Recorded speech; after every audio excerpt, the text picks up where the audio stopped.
Baku tembak OPM versus militer Indonesia di Paniai, dua algojo Undios Kogoya tewas ditembak.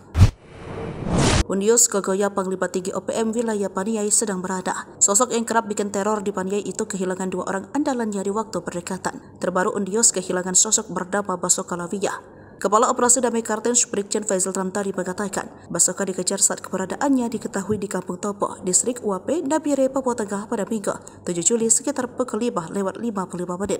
Dalam aksi pengejaran tersebut, Faisal mengatakan, Basoka terpaksa ditembak mati oleh tim gabungan lantaran sempat melakukan perlawanan. Menurut Faisal, Basoka juga tercatat ikut terlibat dalam 4 aksi kriminal yang terjadi di wilayah Intan Jaya dan Paniai di sepanjang tahun 2024. Terakhir, ia diduga terlibat dalam aksi pembunuhan terhadap sopir angkot Rusli di Kampung Kopoh, Paniai Timur pada Selasa, 11 Juni 2024. 1 bulan sebelumnya, Undios Kogoya sudah terlebih dahulu ditinggal mati oleh Dadis Murib alias Baganiok Murib. Kepala Satuan Tugas Hubungan Masyarakat Ops Damai Kartens 2024, AKBP Bayu Suseno mengatakan, Dadis Murib merupakan anggota aktif dari KKB Tenius Waker dan Undios Kogoya. Menurut Bayu, kelompok yang dipimpin Undios Kogoya sering melakukan penyerangan terhadap masyarakat sipil dan aparat keamanan.